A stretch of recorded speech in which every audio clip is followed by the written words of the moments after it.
Hi, welcome to Story Time with Gigi.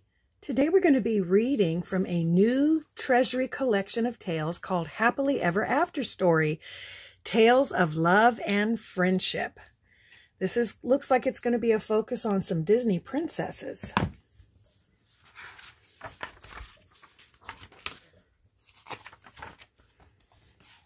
Our story today is called Ariel and the Seahorse Race.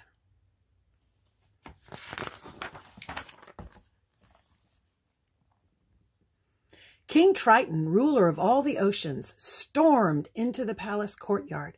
"Ariel!" he bellowed, summoning his daughter. The young mermaid was nearby, riding her seahorse, Stormy. "Uh-oh," Ariel said worriedly. "He sounds angry." She turned Stormy around, and they went to the courtyard. King Triton glared at Ariel. "How could you sign up for the annual seahorse race?" he demanded. "It's a dangerous competition for mermen. No mermaid has ever competed." Ariel raised her chin defiantly. "Mermaids ride seahorses too, Daddy," she said, "and Stormy may be small, but he's fast. I know we can win that race if you'll let us enter." "Absolutely not," King Triton shouted. "But Daddy," Ariel pleaded. "No, Ariel, I forbid you to enter the race," he said sternly. Ariel and Stormy slowly made their way out of the courtyard. The mermaid knew her father would never change his mind.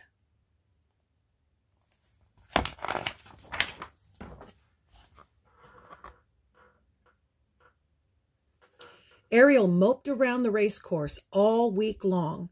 Her best friend Flounder tried to cheer her up. "The race trophy isn't really that great," said Flounder.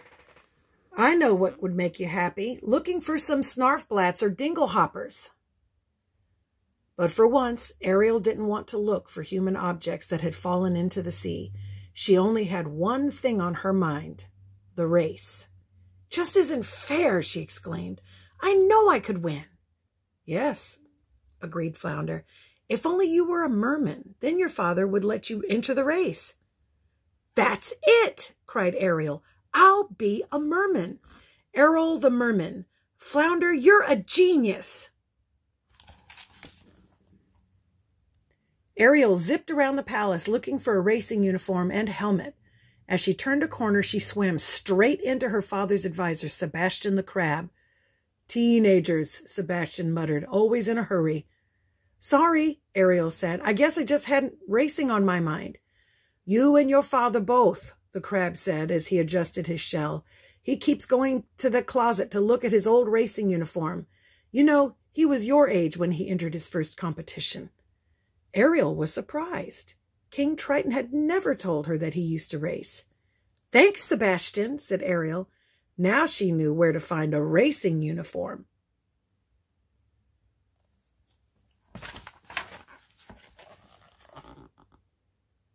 On the morning of the competition, Ariel went to the starting line with Stormy. She was disguised in her father's racing gear with her hair hidden under a helmet. No one had noticed her yet. King Triton raised his trident. A spark shot out of it, and the seahorses took off. The racers steered them through the water at breakneck speed. When they reached the coral reef, many of the fastest and most powerful seahorses could not fit through. Could not fit through the small openings and had to swim around the coral reef. But Stormy was small, and Ariel was brave, so they swam through the reef. Before long, they had taken the lead. Ariel shouted with joy as her seahorse whipped around the next turn, but this time he was too fast. Ariel's helmet hit the coral and popped off. Her long red hair streamed out behind her as they headed into a dark cavern.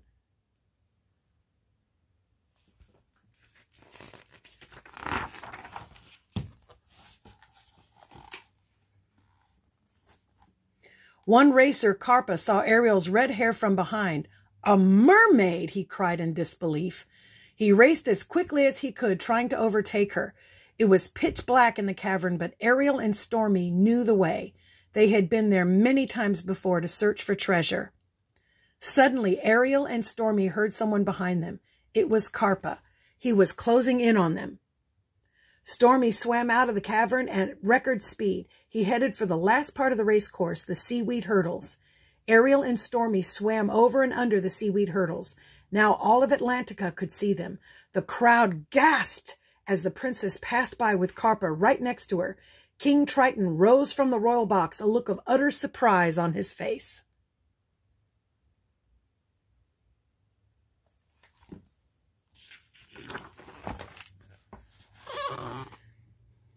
"Come on, Stormy," Ariel urged. With one last burst of speed, the seahorse raced across the finish line. He and Ariel won.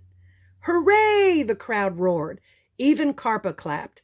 The mermaid had beat him fair and square. Ariel smiled and waved. Then she saw her father. "I'm sorry, Daddy," she began. "No, Ariel, I'm sorry," he interrupted. "I had forgotten how much fun racing is. I was just worried about you. Can you ever forgive me?" Ariel nodded and kissed his cheek. Then King Triton proudly handed his daughter the trophy. Everyone cheered, but the king was most enthusiastic of all.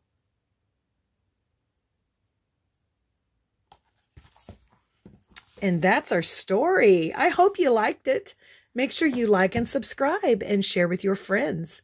Bye until next time.